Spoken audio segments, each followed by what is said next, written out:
Shalom jemaat sekalian, Merdeka. Hari ini adalah hari ke-30 dari masa 31 hari nilai iman yang dihidupi oleh tokoh pahlawan nasional Kristen Indonesia, yaitu Komodor Yosafat Sudarso. Kita akan belajar dan meneladani keteguhan beliau sebagai pemimpin yang penuh semangat. Yosafat Sudarso, yang dikenal dengan sebutan Yos Sudarso, lahir di Salatiga, Jawa Tengah pada tanggal 24 November 1925. Yos Sudarso lahir dari pasangan Soekarno Darmo Prawiro, seorang polisi, dan Maryam. Nama lengkap Yosafat Sudarso baru dimiliki setelah ia memilih jalan mengikut Kristus. Yos berperawakan kecil, cerdas, pembawaannya tenang, dan santun. Saat anak-anak, Yos bersekolah di HIS setingkat SD di Salatiga. Di masa bersekolah di HIS, Yos dan adiknya mengalami pertemuan dengan iman Katolik dan kemudian dibaptis. Setelah tamat dari HIS pada tahun 1940, masuk ke Mulo di Semarang. Baru 5 bulan di situ, Jepang datang, Yos pun kembali ke Salatiga. Kemudian masuk SMP negeri di sana. Ia berhasil menamatkan pendidikan SMP pada tahun 1943. Orang tuanya mempunyai cita-cita Yos bisa menjadi guru. Karena Yos sedari kecil merupakan anak yang patuh. Ia kemudian mendaftar di HIK, sebuah sekolah pencetak guru di Muntilan, Magelang. Di sekolah guru itu, Yos berkenalan dengan Frans Seda, yang kelak menjadi menteri di masa pemerintahan Presiden Soekarno maupun Presiden Soeharto. Frans Seda terkesan dengan Yos Sudarso dan menggambarkan Yos sebagai pemuda bertubuh pendek namun kekar. Sebagai siswa di HIK, mereka wajib menguasai paling tidak 1 alat musik. Yos tertarik dan terampil memainkan biola. Gurunya Peter J. van Schoten, seorang pengajar musik handal yang terbiasa memimpin orkestra dan kor pada masa itu.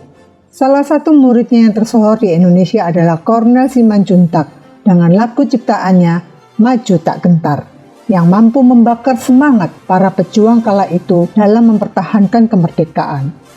Namun sekolah ini tidak dapat ditamatkan karena pada masa itu terjadi peralihan pendudukan dari Belanda ke Jepang.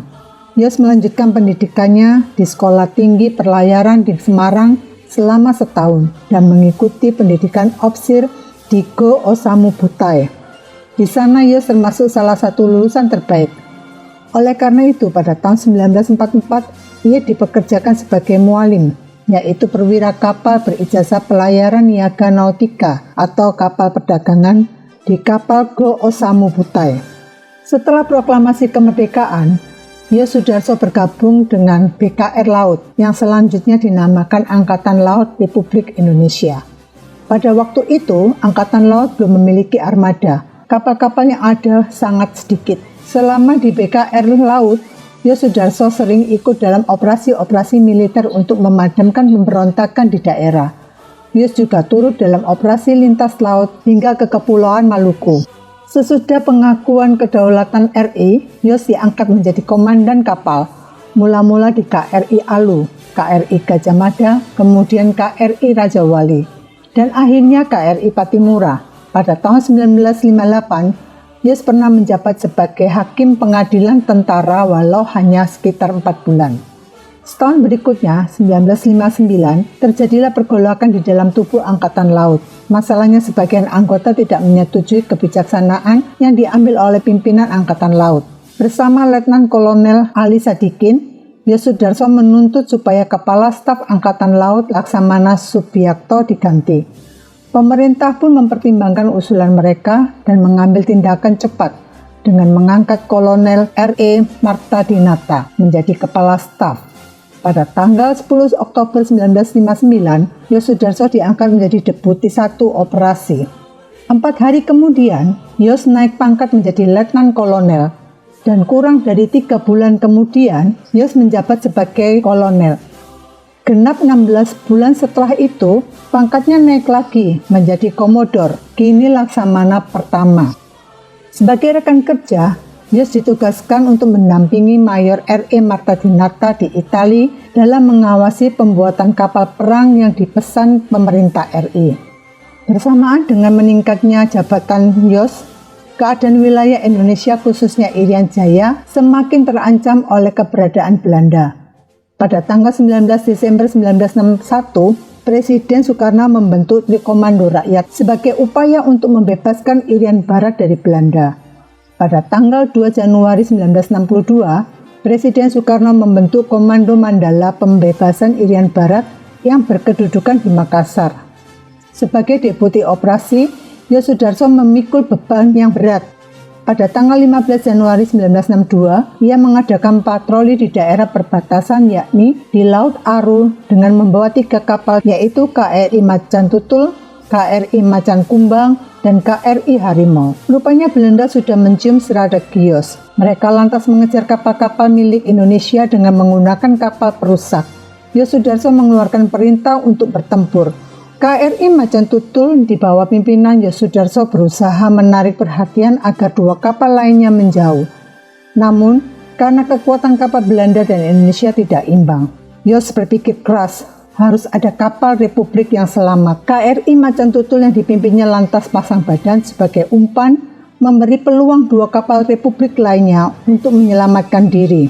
KRI Macan Tutul kini harus berhadapan dengan kapal perang Belanda yang siap menembak. Tembakan pertama meleset. Seorang Kelasi melihat Komodor Yos membalut luka di bagian kepala. Mendadak tembakan dari jarak dekat meletus. Kelasi tersebut jatuh tiarap. Ketika bangkit, tak dilihatnya lagi Komodor Yos. Rupanya dia mengalami luka berat, tetapi masih sempat masuk ke ruangan peta. Di situ ada radio walkie-talkie. Dengan peralatan tersebut, Yos menyampaikan pesan terakhir. Kobarkan semangat pertempuran. Macan Tutul tenggelam dalam pertempuran laut secara gentleman dan brave.